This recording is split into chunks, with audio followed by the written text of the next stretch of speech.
صلی اللہ علیہ وسلم الرجل علی دین خلیلی فلینظر احدکم من یخالل رواہ البخاری۔ محترم قابل قدر حاضرین، پہلے اپنی نشست کو آپ منظم کر لیجئے۔ آپ لوگ آگے ہیں، پیچھے نہ رہیں۔ جو لوگ پہلے آ چکے ہیں آگے آ جائیے، اور مسجد اپنی جتنی موجود ہے اس کی ساتھ نگاہ رکھ کر کے مل کے بیٹھنا بہتر ہوگا۔ یہ ہماری آپ سے گزارش ہے۔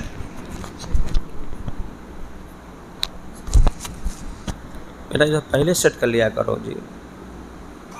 یہ 5-7 منٹ مجھے جو اصل بات کہنی ہے اس کو آپ خلاصے کے طرف ذہن میں رکھ لیں ہے تو اس کا حل علاج ڈھونڈا جاتا ہے۔ انہیں میں ایک پریشانی یہ ہے کہ ہمارا بچہ بگڑ رہا ہے، ہمارا بچہ ہاتھ سے نکل جا رہا ہے، بچی ہاتھ سے نکل جا رہی ہے۔ جب اس کی وجہ ڈھونڈ لی جاتی ہے، پتہ لگتا ہے، تو پتہ چلتا یہ کہ ہمارا بچہ یا ہماری بچی اس کا رہن سہن سنگت جس کے ساتھ صحیح نہیں ہے۔ سنگت کو نگاہ میں رکھ کر کے مجھے اپنی بات رکھنی ہے۔ پتہ چلا ہمارے سماج کے بربادی جہاں بہت سارے اسباب ہیں، ایک سبب یہ ہے کہ ہماری بری سنگت ہوتی ہے۔ تو ہماری شریعت نے ہمیں رہنمائی یہ کی ہے کہ ہمیں اپنا کون سا دوست بنانا چاہیے۔ تو اللہ رب العالمین نے ابھارا ہے الاخلاء یومئذ بعضهم لبعض عدو۔ کل قیامت کے دن ہر جگری دوست اپنے جگری دوست کا دشمن ہو جائے گا، الا المتقین، سوائے پرہیزگاروں کے دوست کے۔ اب اندازہ لگا لیجئے، دنیا میں رہتے ہوئے کسی کی دوستی جو اسلام سے باہر نکل کے ہے، آپ دیکھیں گے تو ان کے مطلب کی دوستی ہوتی ہے۔ لہذا اس آیت نے ہمیں اس بات کا پابند کیا کہ ہمارا دوست ایمان والا ہی ہونا چاہیے۔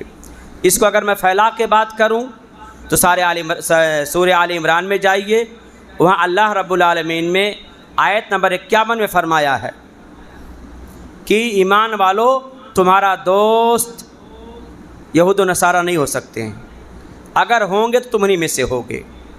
پھر سوال اٹھا تو ہمارا دوست کون ہو؟ اللہ نے اس کا جواب آگے سورہ آل عمران ہی میں آیت نمبر 55 میں دیا۔ مومنوں کا اصل دوست اللہ اس کے رسول ہیں اور ایمان والے ہیں۔ مومنوں کے دوست اللہ اس کے رسول ہیں اور وہ ایمان والے ہیں جو نماز قائم کرتے ہیں، زکوٰۃ ادا کرتے ہیں۔ دلیل کیا بنی؟ ہمارے سماج کے بگڑنے کے جہاں بہت سارے اسباب ہیں، ایک سبب یہی بھی ہے۔ کوئی بچہ گھر کا برا نہیں ہوتا ہے، کوئی بچہ گھر کا برا نہیں ہوتا ہے، لیکن جب اس کو اٹھنے بیٹھنے کا موقع ایسے ماحول ملتا ہے جہاں غلط روش پہ لوگ چلتے ہیں تو بڑی آسانی سے وہ قبول کر لیتا ہے۔ ایک مثال سے سمجھیں، آپ کے پھل کے ٹوکری میں بہت سارے پھل رکھے ہوئے ہیں، اگر ایک پھل خراب ہے تو کیا کرے گا؟ سارے پھل کو خراب کر دے گا، لیکن سارے اچھے پھل اس کو صحیح نہیں کر سکتے ہیں۔ اس لیے پڑھیے شعر، بد کی صحبت میں مت بیٹھو، بد کا ہے انجام برا۔ بد کی صحبت میں مت بیٹھو، بد کا ہے انجام برا۔ بد نہ بنے تو بد کہلاوے، بد اچھا بدنام برا۔ حاضرین، یہ ایک نقطہ اپنے سامنے رکھنا تھا۔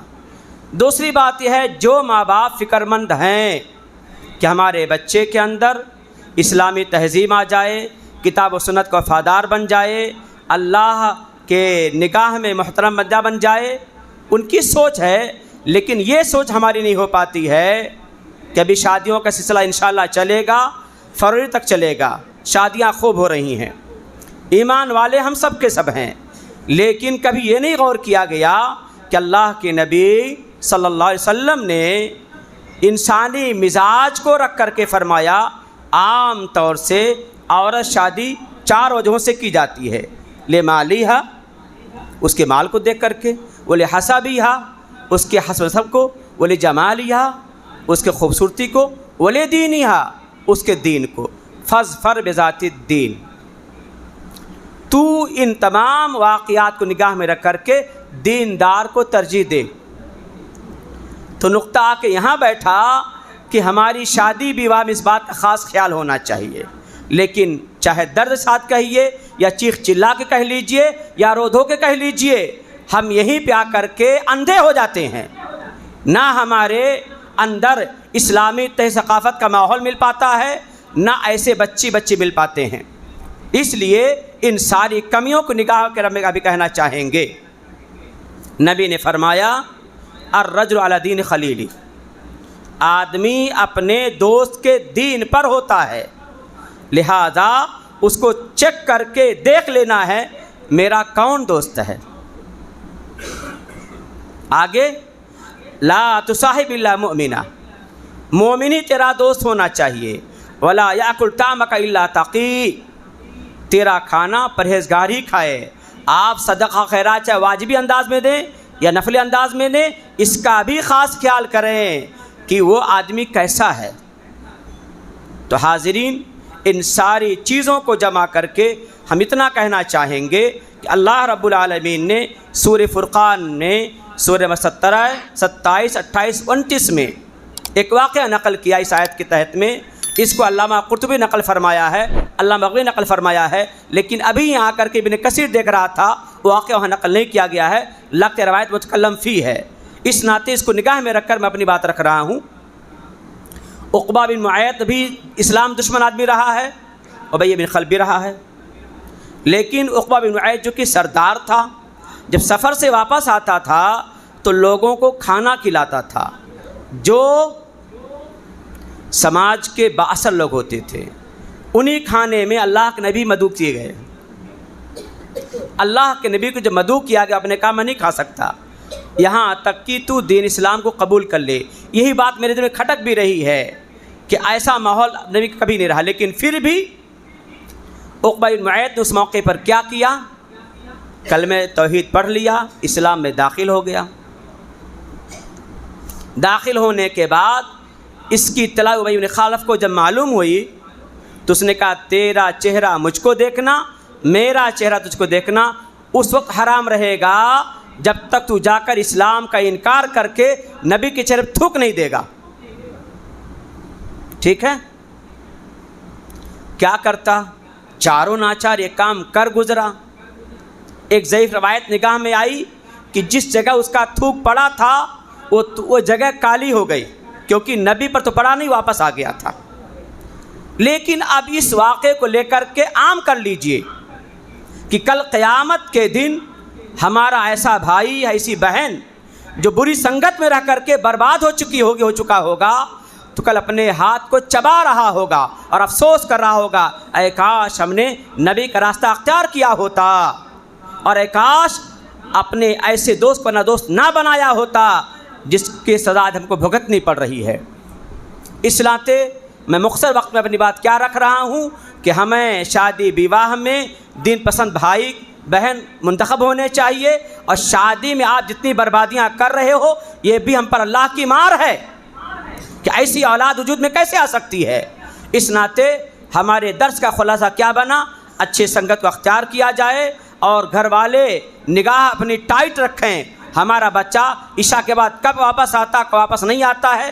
اگر ہم آزاد خیالی کے شکار رہیں گے تو وہ گھر بربادی دہانے میں آ چکا ہے، کوئی روک نہیں سکتا ہے۔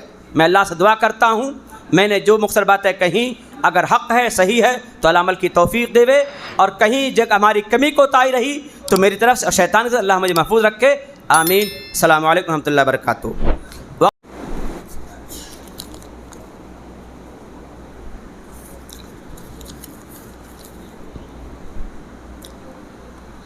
السلام علیکم ورحمۃ اللہ وبرکاتہ۔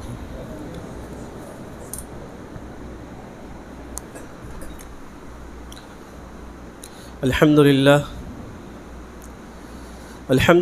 نحمده ونستعینه ونستغفره ونؤمن به ونتوکل علیہ ونعوذ باللہ من شرور انفسنا ومن سیئات اعمالنا من يهده الله فلا مضل له ومن يضلله فلا هادي له ونشهد أن لا إله إلا الله وحده لا شريك له ونشهد أن محمدًا عبده ورسوله أعوذ بالله السميع العليم من الشيطان الرجيم. بسم الله الرحمن الرحيم. يا أيها الذين آمنوا اتقوا الله حق تقاته ولا تموتن إلا وأنتم مسلمون. يا أيها الناس اتقوا ربكم الذي خلقكم من نفس واحدة وخلق منها زوجها وبث منهما رجالا كثيرا ونساء واتقوا الله الذي تساءلون به والأرحام إن الله كان عليكم رقيبا. يا أيها الذين آمنوا اتقوا الله وقولوا قولا سديدا يصلح لكم أعمالكم ويغفر لكم ذنوبكم ومن يطع الله ورسوله فقد فاز فوزا عظيما. أما بعد فإن خير الحديث كتاب الله وخير الهدي هدي محمد صلى الله عليه وسلم وشر الأمور محدثاتها وكل محدثة بدعة وكل بدعة ضلالة وكل ضلالة في النار. فأعوذ بالله السميع العليم من الشيطان الرجيم. بسم الله الرحمن الرحيم. اليوم أكملت لكم دينكم وأتممت عليكم نعمتي ورضيت لكم الإسلام دينا. وقال النبي صلى الله عليه وسلم من أحدث في أمرنا هذا ما ليس منه فهو رد. رب اشرح لي صدري ويسر لي أمري واحلل عقدة من لساني يفقهوا قولي. اللهم رب زدني علما. محترم علماء کرام، بزرگوں، نوجوانوں اور معصوم بچوں، موضوع جیسا کہ آپ لوگوں کو اطلاع مل چکی ہے واٹس ایپ کے ذریعہ سے، موضوع ہے عید میلاد النبی نہ منانے کے فوائد۔ موضوع کی وضاحت کرنے سے پہلے کچھ تمہیدی کلمات آپ لوگوں کے سامنے پیش کر رہا ہوں تاکہ موضوع کو سمجھنے میں آسانی ہو۔ محترم بزرگوں، نوجوانوں، اللہ رب العالمین نے نبی کریم صلی اللہ علیہ وسلم کو جب نبوت کا تاج پہنایا، آپ کو جب اللہ رب العالمین نے نبی اور رسول بنا کر بھیجا اور قرآن کا نزول آپ کے اوپر ہوا، اللہ رب العالمین نے بہت سارے احکامات نبی کریم صلی اللہ علیہ وسلم پر نازل فرمائے۔ نماز فرض ہوئی، جمعہ فرض ہوا، اسی طریقے سے بہت سارے احکامات نبی کریم صلی اللہ علیہ وسلم کو دیے گئے۔ گویا نبی کریم صلی اللہ علیہ وسلم نے اپنے ابتدائی نبوت کے ایام سے لے کر اور اپنی زندگی کے آخری ایام تک، اور اس کے بعد نبی کریم صلی اللہ علیہ وسلم کے صحابہ نے اپنے دور کے لوگوں کو، اور اس کے بعد تابعین اور تبع تابعین نے اپنے بعد کے لوگوں کو ہر خطبے کے اندر، ہر درس کے اندر، ہر تقریر کے اندر، ہر نصیحت کے اندر نبی کریم صلی اللہ علیہ وسلم نے امت کو دو باتوں کا حکم دیا۔ نبی کریم صلی اللہ علیہ وسلم نے ہر خطبے کے اندر دو باتوں کی بڑی تعریف فرمائی اور اس کو مضبوطی کے ساتھ تھامنے کا حکم دیا۔ نبی کریم صلی اللہ علیہ وسلم ہر خطبے میں پڑھا کرتے تھے، اور ہر مقرر اور ہر خطیب، چاہے وہ چھوٹی کانفرنس ہو، چاہے وہ بڑا مجمع ہو، بڑا اجتماع ہو، ہر خطبے کے اندر، ہر تقریر کے اندر واعظ وہ کلمات اپنی تقریر کے اندر اور خطبے کے اندر پیش کرتا ہے، چاہے وہ عربی کے اندر ہی کیوں نہ ہو۔ میں نے بھی آپ لوگوں کے سامنے وہ خطبہ پیش کیا جس کے اندر نبی کریم صلی اللہ علیہ وسلم نے 2 چیزوں کو پکڑنے کا حکم دیا اور ان چیزوں کی تعریف فرمائی۔ وہ 2 چیزیں کیا ہیں؟ فَإِنَّ أَحْسَنَ الْكِتَابِ كِتَابَ اللَّهِ، کہ سب سے بہترین کتاب یہ اللہ رب العالمین کی کتاب ہے، سب سے بہترین کلام یہ اللہ رب العالمین کا کلام ہے۔ اے لوگو، اس کلام کو مضبوطی سے تھامے رکھنا۔ وَاعْتَصِمُوا بِحَبْلِ اللَّهِ جَمِيعًا، اے لوگو اس قرآن کو، اس رسی کو جو اللہ رب العالمین کا کلام ہے، مضبوطی سے تھامے رکھنا۔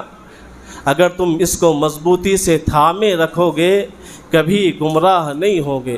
اس کے بعد نبی کریم صلی اللہ علیہ وسلم نے فرمایا وَخَيْرَ الْهَدْيُ هَدْيُ مُحَمَّدٍ صلی اللہ علیہ وسلم، اے لوگو سن لو، سب سے بہترین طریقہ، سب سے بہترین راستہ، سب سے بہترین تعلیم، سب سے بہترین گائیڈنس اگر کوئی ہے تو وہ نبی کریم صلی اللہ علیہ وسلم کی تعلیم ہے، آپ کا طریقہ ہے، آپ کا راستہ ہے۔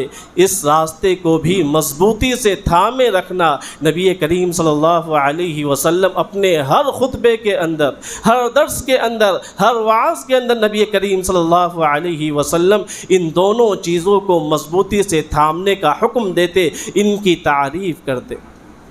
ایک باپ اپنے بچوں کو، اپنی بچیوں کو، اپنی اولاد کو صبح و شام ایک چیز کی تلقین کرتا ہے کہ اے میرے بیٹو تم فلاں کام نہ کرنا، اے میری بچی تم فلاں کام نہ کرنا، کیونکہ والد کو معلوم ہوتا ہے کہ وہ کام نہایت ہی خطرناک ہے جو میری اولاد کی زندگیوں کو برباد کر سکتا ہے، ان کو گھاٹے اور نقصان میں ڈال سکتا ہے۔ اس لیے نبی کریم صلی اللہ علیہ وسلم کو یہ بتلا دیا گیا تھا، آپ کو اس بات کا علم دے دیا گیا تھا کہ اے لوگو، مجھے تمہیں اس بات پر خطرہ اور ڈر لگا ہوا ہے کہ تم کہیں دین کے اندر نئی نئی چیزیں ایجاد نہ کر لو، نئی نئی باتیں دین کے اندر داخل نہ کر دو۔ اے لوگو، تم لہذا ان چیزوں سے بچتے رہنا۔ لہذا نبی کریم صلی اللہ علیہ وسلم اپنے خطبے کے اندر اپنی امت کو اس بات سے ڈرایا کرتے تھے، ایاکم والمحدثات الامور، کہ اے لوگو، دین میں نئی نئی چیزیں پیدا کرنے سے، ایجاد کرنے سے باز رہنا، دور رہنا، کیونکہ مجھے اس بات کا خدشہ ہے کہ کہیں تم ان چیزوں کے اندر پڑ نہ جاؤ۔ اور نبی کریم صلی اللہ علیہ وسلم اس بات کی اہمیت کو سمجھتے تھے، اس لیے آپ نے ابتدائی ایام سے لے کر اپنی زندگی کے آخری ایام تک ہر خطبے کے اندر لوگوں کو اس بات کی تعلیم دی کہ کتاب و سنت کو لازم پکڑنا اور بدعات سے اپنے آپ کو دور رکھنا۔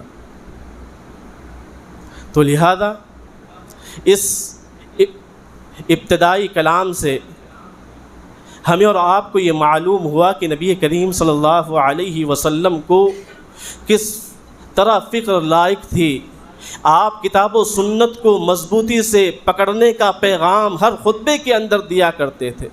تو لہذا ہمیں اور آپ کو اس کلام کے ذریعہ سے یہ تہیہ کر لینا چاہیے، یہ عزم مصمم کر لینا چاہیے کہ ہم عمل کریں گے قرآن اور حدیث پر۔ جو چیز قرآن اور حدیث میں ہوگی اور آپ کے سامنے صحابہ اکرام نے جو کام کیا اور نبی کریم صلی اللہ علیہ وسلم نے اس کے اوپر کوئی نکیر نہیں کی، ہم اس عمل کو کریں گے۔ اور جو چیز کتاب و سنت کے اندر نہیں ہوگی، ہم اور آپ اس بات کا تہیہ کر لیں کہ وہ عمل ہم زندگی میں کبھی نہیں کریں گے۔ محترم بزرگوں اور دوستو، ہر انسان جو کلمہ پڑھنے والا ہے، جو اپنے آپ کو مسلمان کہتا ہے، عمل کر رہا ہے۔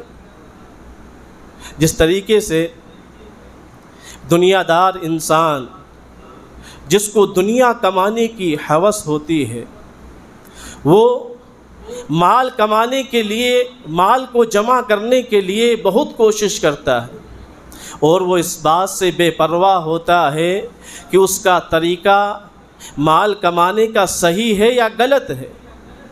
وہ مال کا پجاری ہوتا ہے، وہ مال طلب کرنا چاہتا ہے، مال حاصل کرنا چاہتا ہے، وہ یہ نہیں دیکھتا کہ میرا یہ مال کمانے کا طریقہ حلال ہے یا حرام ہے، درست ہے یا نادرست ہے، شریعت اس طریقے کو پسند کرتی ہے یا نہیں کرتی ہے۔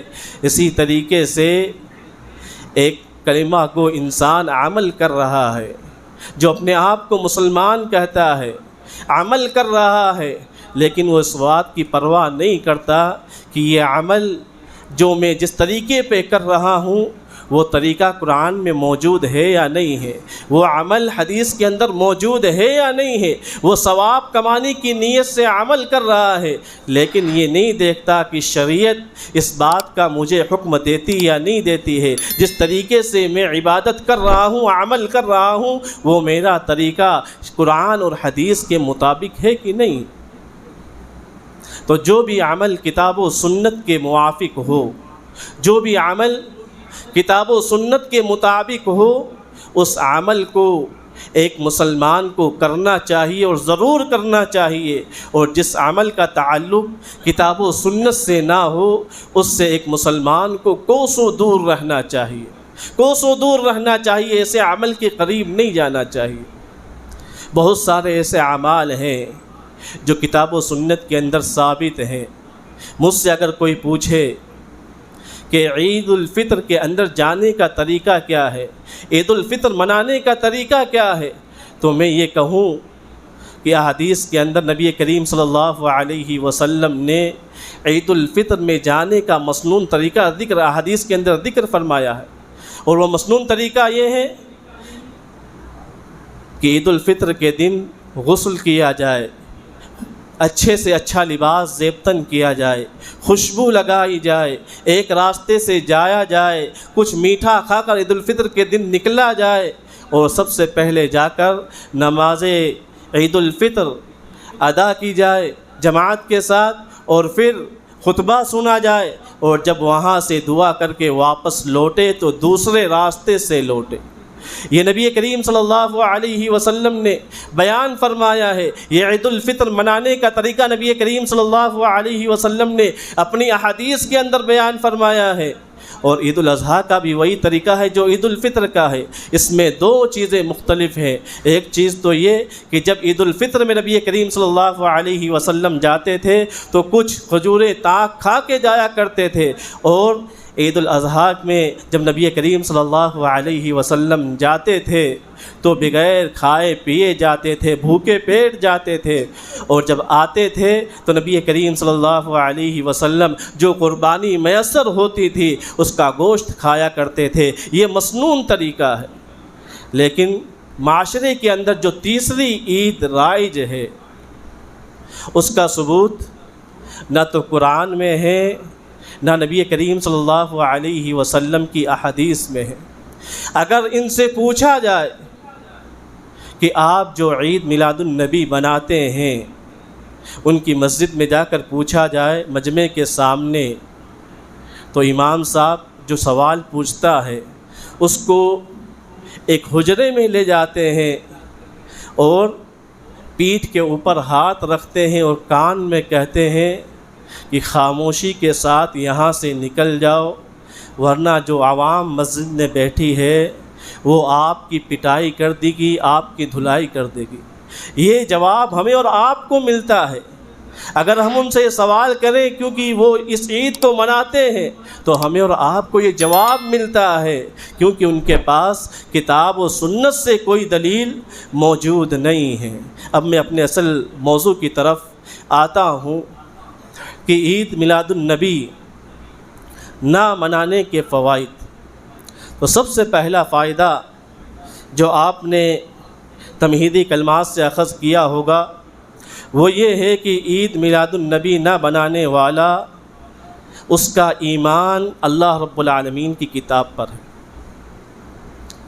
اللہ رب العالمین کی کتاب پر ایسے شخص کا ایمان ہے جو عید میلاد النبی نہیں مناتا، کیونکہ قرآن کے اندر اللہ رب العالمین نے عید میلاد النبی بنانے کا تذکرہ نہیں کیا ہے، اور اللہ رب العالمین پر ایسے لوگ جھوٹ باندھتے ہیں، ایسے لوگ اللہ رب العالمین پر بہتان لگاتے ہیں کہ اللہ رب العالمین نے عید میلاد النبی کا ذکر قرآن مجید کے اندر کیا ہے، حالانکہ اللہ رب العالمین نے اس کا کوئی تذکرہ نہیں کیا ہے۔ جن آیات کو وہ سہارا لیتے ہیں، جن آیات کو وہ بنیاد بناتے ہیں، اس کی تعویل وہ اپنی طرف سے کرتے ہیں، اس کی تفسیر وہ اپنے نفس کی طرف سے کرتے ہیں۔ صحابہ نے ان آیات کی تفسیر اس طریقے سے نہیں کی ہے جس طریقے سے آج کا مسلمان یا آج کا مولوی کرتا۔ اللہ رب العالمین نے اس کا تذکرہ نہیں فرمایا۔ وَمَنْ أَصْدَقُ مِنَ اللَّهِ حَدِيثًا، اللہ رب العالمین سے بڑھ کر کس کی بات سچی ہو سکتی ہے؟ وَمَنْ أَصْدَقُ مِنَ اللَّهِ قِيلًا، یقیناً اللہ رب العالمین سے بڑھ کر کسی کی بات سچی نہیں ہو سکتی۔ تو جو آدمی عید میلاد النبی نہیں مناتا، اس کا ایمان اللہ رب العالمین کے قرآن کے اوپر ہے، کلام کے اوپر ہے، اور جو آدمی عید میلاد النبی بناتا ہے اور دلیل قرآن کی پیش کرتا ہے، وہ اللہ رب العالمین پر جھوٹ باندھتا ہے۔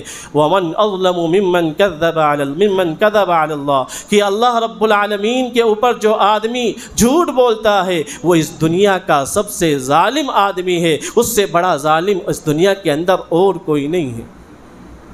اللہ رب العالمین نے اپنے قرآن کے اندر، اپنے کلام کے اندر نہایت ہی واضح انداز میں ہمیں اور آپ کو بہت ساری عبادتوں کے احکام اجمالاً اور تفصیلاً ذکر فرمائے ہیں۔ جہاں نماز کا مسئلہ ہے، جہاں وضو کا مسئلہ ہے، جہاں تیمم کا مسئلہ ہے، یہ تمام مسائل ہمیں قرآن مجید کے اندر ملتے ہیں۔ نبی کریم صلی اللہ علیہ وسلم کے ذریعہ سے اس کی تفسیر ہمیں احادیث کے اندر ملتی ہے، لیکن عید میلاد النبی کا تذکرہ قرآن کے اندر نہیں ملتا ہے۔ نبی کریم صلی اللہ علیہ وسلم قرآن کے معلم بن کر آئے، قرآن کی تفسیر لے کر آئے، احادیث کے اندر نبی کریم صلی اللہ علیہ وسلم نے اس کا کوئی تذکرہ نہیں فرمایا۔ دوسرا فائدہ، جو عید میلاد النبی نہیں مناتے وہ دین کو مکمل سمجھتے ہیں۔ اللہ رب العالمین نے نبی کریم صلی اللہ علیہ وسلم کو جو دین دیا ہے، وہ دین اللہ رب العالمین نے آپ کے زمانے میں ہی مکمل کر دیا۔ نہ تو اب اس کے اندر کوئی کمی کی جا سکتی ہے، اور نہ ہی کوئی اس چیز اس کے اندر داخل کی جا سکتی ہے۔ جو دین اللہ رب العالمین نے ہمارے اور آپ کے اوپر مکمل کیا، یہ اللہ رب العالمین کا ہمارے اوپر بہت بڑا احسان ہے، بہت بڑا احسان ہے۔ اسی لیے اللہ رب العالمین نے اس احسان کو قرآن مجید کے اندر ذکر کرتے ہوئے فرمایا، اليوم اکملت لکم دینکم واتممت علیکم نعمتی ورضیت لکم الاسلام دینا، کہ یہ لوگو آج کے دن میں نے تمہارا دین تمہارے لیے مکمل کر دیا ہے، اپنی نعمت کا اتمام تمہارے اوپر کر دیا ہے، اور اسلام کو تمہارے لیے دین پسند کر لیا ہے۔ تو لہذا اللہ رب العالمین کا یہ احسان اتنا بڑا احسان ہے کہ یہودی جب اس آیت کو سنتے تھے تو تعجب کرتے تھے، اور حضرت عمر رضی اللہ تعالی عنہ سے کہا کرتے تھے کہ یہ آیت اگر ہمارے دین میں نازل ہو جاتی، اگر ہمارے اوپر یہ آیت نازل ہو جاتی تو ہم اس دن کو عید کا دن تصور کرتے، کیونکہ ان کو معلوم تھا دین کے مکمل ہونے کی اہمیت کو وہ لوگ سمجھتے تھے، جانتے تھے کہ ہماری قومیں جو ہلاک ہوئی ہیں وہ اسی وجہ سے ہلاک ہوئی ہیں کہ وہ دین کے اندر اپنی منمانی کیا کرتے تھے، جو چیز ان کی خواہشات کے مطابق ہوتی اس کے اوپر عمل کیا کرتے تھے، اور جو چیز ان کی خواہشات کے مطابق نہ ہوتی، موافق نہ ہوتی، وہ اس کے اندر تعویل کیا کرتے تھے، اس کو چھوڑ دیا کرتے تھے۔ حضرت عمر رضی اللہ تعالی عنہ کے پاس یہودی آئے کہ قرآن مجید کے اندر ایک ایسی آیت ہے اگر وہ ہمارے اوپر نازل ہو جاتی تو ہم اس کو عید کا دن تصور کرتے۔ حضرت عمر نے پوچھا وہ آیت کون سی ہے؟ تو یہودیوں نے یہی آیت تلاوت کی، الیوم اکملت لکم دینکم۔ حضرت عمر رضی اللہ تعالیٰ عنہ نے کہا کہ یہ آیت اس وقت نازل ہوئی جب نبی کریم صلی اللہ علیہ وسلم عرفہ کے میدان میں تھے، جمعہ کا دن تھا، اور جمعہ کا دن ہم مسلمانوں کے لیے عید کا دن ہے، لہذا اللہ رب العالمین نے جمعہ کے دن کو ہمارے لیے عید کا دن قرار دیا ہے۔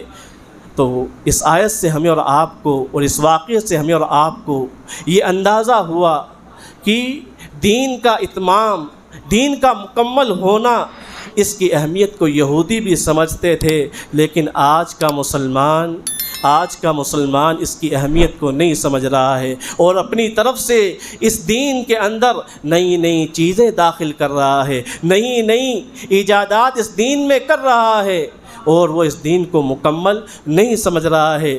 اور جو آدمی عید میلاد النبی نہیں مناتا وہ اس دین کو مکمل سمجھتا ہے، وہ یہ سمجھتا ہے کہ نبی کریم صلی اللہ علیہ وسلم نے اس دین کو من و عن ہم تک پہنچا دیا۔ اللہ کے رسول صلی اللہ علیہ وسلم نے تمام صحابہ اکرام کو اسی حجۃ الوداع کے موقع پر عرفہ کے میدان میں تمام صحابہ اکرام کو اکٹھا کیا اور کہا، اے میرے صحابہ، کیا میں نے اللہ کے دین کو تم تک نہیں پہنچا دیا؟ کیا میں نے اپنی امانت کو پورے طور سے تم تک نہیں پہنچا دیا؟ تمام صحابہ اکرام نے کہا، اے اللہ کے رسول صلی اللہ علیہ وسلم، قد بلغتا، آپ نے پہنچا دیا، اور آپ نے اپنی امانت کا حق ادا کر دیا۔ آپ نے جو احکام اللہ سے لائے تھے وہ تمام کے تمام احکامات ہم تک پہنچا دیے۔ اس کے بعد نبی کریم صلی اللہ علیہ وسلم نے اللہ رب العالمین کو گواہ بنایا اور فرمایا، اللہم اشہد، اللہم اشہد، اللہم اشہد،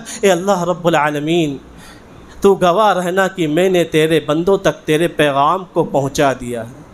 اے اللہ رب العالمین تو گواہ رہنا کہ میں نے دین کی تمام باتوں کو جو تو نے مجھے عطا کی تھی وہ تمام کی تمام باتیں میں نے تیری امت تک پہنچا دی ہے، میں نے اپنا فریضہ ادا کر دیا ہے۔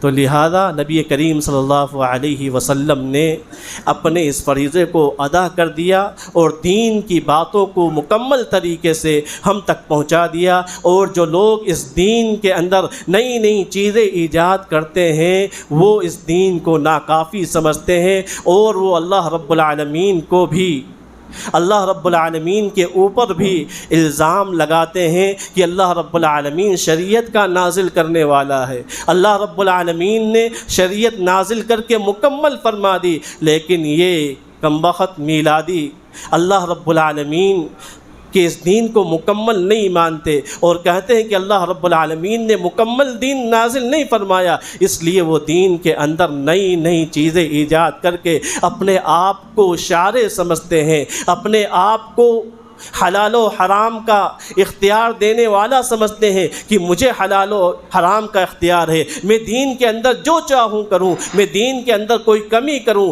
دین کے اندر کوئی ایجاد کروں، کوئی نئی چیز داخل کر دوں، یہ مجھے بھی اختیار ہے۔ حالانکہ یہ اختیار صرف اللہ رب العالمین کو ہے، حلال اور حرام کرنے کا اور کوئی بھی احکام نازل کرنے کا نبی کریم صلی اللہ علیہ وسلم بھی اپنی طرف سے ہمیں اور آپ کو کوئی باتیں نہیں بتاتے تھے، وہ بھی جو بتاتے تھے وَمَا يَنْطِقُ عَنِ الْهَوَىٰ إِنْ هُوَ إِلَّا وَحْيٌ يُوحَىٰ، جو کچھ بتاتے تھے وہ اللہ رب العالمین کی طرف سے وہی ہوا کرتی تھی، جو بھی احکام آتا تھا اللہ رب العالمین آپ کو وہی کے ذریعہ سے بتاتا تھا۔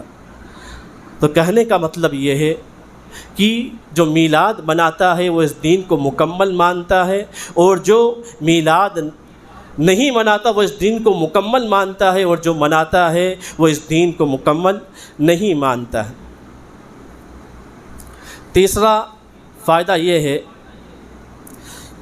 کہ نبی کریم صلی اللہ علیہ وسلم کو آخری نبی تصور کرتا ہے۔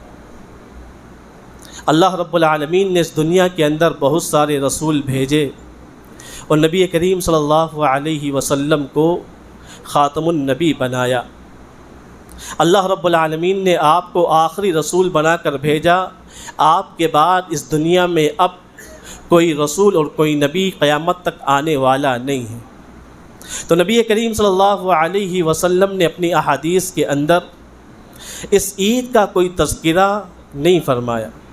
تو جو لوگ اس عید کو مناتے ہیں وہ گویا نبی کریم صلی اللہ علیہ وسلم کو آخری نبی تصور نہیں کرتے ہیں، ان کا ایمان یہ نہیں ہے کہ وہ نبی کریم صلی اللہ علیہ وسلم کو آخری نبی مانے، کیونکہ نبی کریم صلی اللہ علیہ وسلم نے اس چیز کا تذکرہ نہیں فرمایا، اس عید کا تذکرہ نہیں فرمایا۔ تو جس آدمی نے اس عید کو ایجاد کیا اور میلادی جو عید میلاد النبی مناتا ہے، وہ کہیں نہ کہیں عوام کے سامنے یہ میسیج دیتا ہے کہ جس نے اس عید کو ایجاد کیا ہے وہ آخری نبی ہے، یا اللہ رب العالمین نے اس کو نبی بنا کر بھیجا ہے، اور عید کا جو حکم ہے وہ نبی کریم صلی اللہ علیہ وسلم لے کے نہیں آئے، نعوذ باللہ، وہ یہ میلادی جس نے عید کو ایجاد کیا ہے وہ لے کے آیا ہے۔ گویا ایک میلادی جو عید میلاد النبی بناتا ہے وہ نبی کریم صلی اللہ علیہ وسلم کو آخری نبی تصور نہیں کرتا ہے، بلکہ اس کو تصور کرتا ہے جو وہ عید میلاد النبی کا موجد ہے، اس کو وہ اپنا آخری نبی تصور کرتا ہے، اس کو اپنا آخری نبی مانتا ہے۔ اور ایسا آدمی اللہ اور اس کے رسول سے آگے بڑھنے کی کوشش کرتا ہے۔ اللہ رب العالمین نے قرآن مجید کے اندر ارشاد فرمایا، یا ایھا الذین آمنوا لا تقدموا بین یدی اللہ ورسولہ، کہ ایمان والو تم اللہ اور اس کے رسول سے آگے نہ بڑھو۔ اللہ اس کے رسول نے ہمیں 2 عیدیں منانے کا حکم دیا، اور ایک مسلمان جو ان 2 عیدوں کو مانتا ہے، ان کے اوپر ایمان رکھتا ہے اور ان کے احکامات کو اسی طریقے سے بجا لاتا ہے جس طریقے سے اللہ اس کے رسول نے حکم دیا ہے، تو گویا وہ اللہ اس کے رسول پر ایمان رکھتے ہیں۔ اور جو آدمی اللہ اس کے رسول سے آگے بڑھ کر اس دین میں تیسری عید ایجاد کرتا ہے، وہ اللہ اس کے رسول سے آگے بڑھنے کی کوشش کرتا ہے، وہ اپنے آپ کو خدا سمجھتا ہے کہ مجھے بھی اختیار ہے کہ میں دین کے اندر نئی چیز ایجاد کروں، مجھے بھی اختیار ہے کہ میں جو عمل چاہوں اس دین کے اندر داخل کر دوں، میں جو عمل چاہوں اس دین سے نکال دوں۔ تو اللہ رب العالمین نے صاف لفظوں میں فرمایا کہ اے لوگو، تم اللہ اس کے رسول سے آگے بڑھنے کی کوشش نہ کرو۔ جو عید میلاد النبی نہیں بناتے، اس کا چوتھا فائدہ ان لوگوں کے لیے ہے کہ وہ اللہ اس کے رسول کی اطاعت کرتے ہیں، اللہ اس کے رسول سے محبت کرتے ہیں، اور ان لوگوں سے محبت کرتے ہیں جو اللہ اس کے رسول سے محبت کرتے ہیں۔ فرمایا اللہ رب العالمین نے، قل ان کنتم تحبون اللہ فاتبعونی یحببکم اللہ ویغفر لکم ذنوبکم واللہ غفور الرحیم۔ اے نبی کریم صلی اللہ علیہ وسلم، آپ فرما دیجئے، آپ لوگوں میں اعلان کر دیجئے، اگر تم اللہ کی محبت کو حاصل کرنا چاہتے ہو، اللہ تم سے محبت کرے، فاتبعونی، تو میری اتباع کرو، میری پیروی کرو، میرے پیچھے پیچھے چلو۔ یحببکم اللہ، اللہ رب العالمین تم سے محبت کرے گا، اللہ رب العالمین تمہارے گناہوں کو معاف فرما دے گا، واللہ غفور الرحیم، اور اللہ رب العالمین بخشنے والا، رحم کرنے والا ہے۔ اور دوسری آیت نے فرمایا، قل اطیعوا اللہ والرسول فإن تولوا فإن اللہ لا يحب الظالمین۔ اے لوگو، اللہ کی اطاعت کرو، اس کے رسول کی اطاعت کرو، اور ان کی نافرمانی نہ کرو، واللہ لا يحب الکافرین، اللہ رب العالمین کافروں کو پسند نہیں کرتا، کافروں سے محبت نہیں فرماتا۔ ان دونوں آیتوں کے اندر اللہ رب العالمین نے نبی کریم صلی اللہ علیہ وسلم کی اطاعت کرنے کا حکم دیا، اور نبی کریم صلی اللہ علیہ وسلم کی اطاعت کرنے سے اللہ رب العالمین کی محبت حاصل ہوتی ہے۔ ہر انسان اللہ سے محبت کرنا چاہتا ہے، ہر آدمی کا یہ دعویٰ ہے کہ اللہ رب العالمین سے وہ محبت کرتا ہے، لیکن اللہ رب العالمین اس آدمی سے محبت کرتا ہے جو نبی کریم صلی اللہ علیہ وسلم کی پیروی کرتا ہے، آپ کے پیچھے پیچھے چلتا ہے۔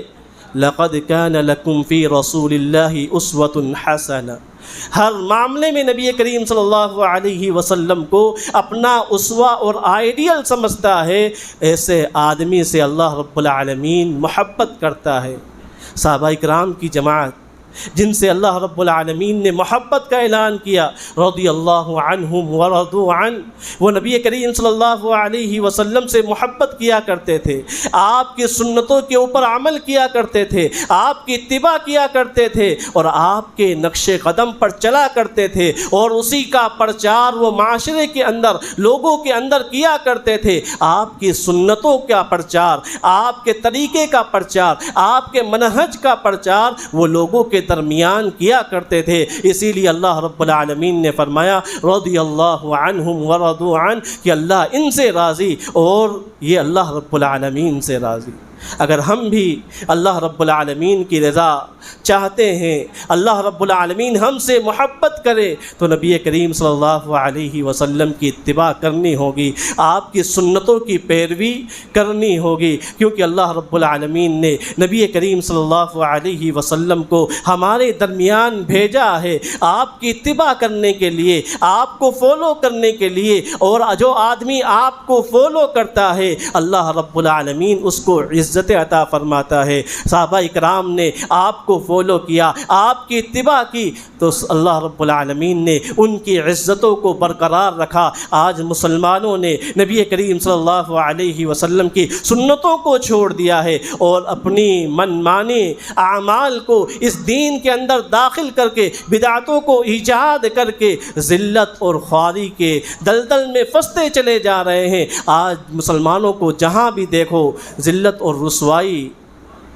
ان کا مقدر بن چکی ہے۔ اس کی وجہ کیا ہے کہ مسلمانوں نے سنتوں کو چھوڑا، مسلمانوں نے سنتوں کو چھوڑا، نبی کریم صلی اللہ علیہ وسلم کے منہج کو چھوڑا، طریقے کو چھوڑا، تو اللہ رب العالمین نے آج مسلمانوں کو ذلیل و خوار کر دیا۔ اور صحابہ اکرام وہ سنتوں کو زندہ کرتے تھے، اور جب کوئی ان کے سامنے کوئی نئی چیز آتی جو نبی کریم صلی اللہ علیہ وسلم سے ثابت نہ ہوتی، نبی کے دور میں وہ ثابت نہ ہوتی، تو صحابہ اکرام تیش میں آ جایا کرتے تھے، ان کی غیرت ان کو جگایا کرتی تھی، ان کو جھنجھوڑا کرتی تھی۔ جب بھی وہ کسی بدعت کو دیکھا کرتے تھے، ڈنکے کی چوٹ پر اس کی تردید کیا کرتے تھے، اس کی مخالفت کیا کرتے تھے۔ چنانچہ حضرت علی رضی اللہ تعالی عنہ ایک مرتبہ عید کی نماز کے لیے مصلی تشریف لے گئے، عیدگاہ تشریف لے گئے، دیکھا کہ ایک آدمی عید سے پہلے 2 رکعت سنت پڑھ رہا ہے۔ حضرت علی رضی اللہ تعالی عنہ نے اس سے کہا کہ ہم نے نبی کریم صلی اللہ علیہ وسلم کے پیچھے نمازیں پڑھی ہیں،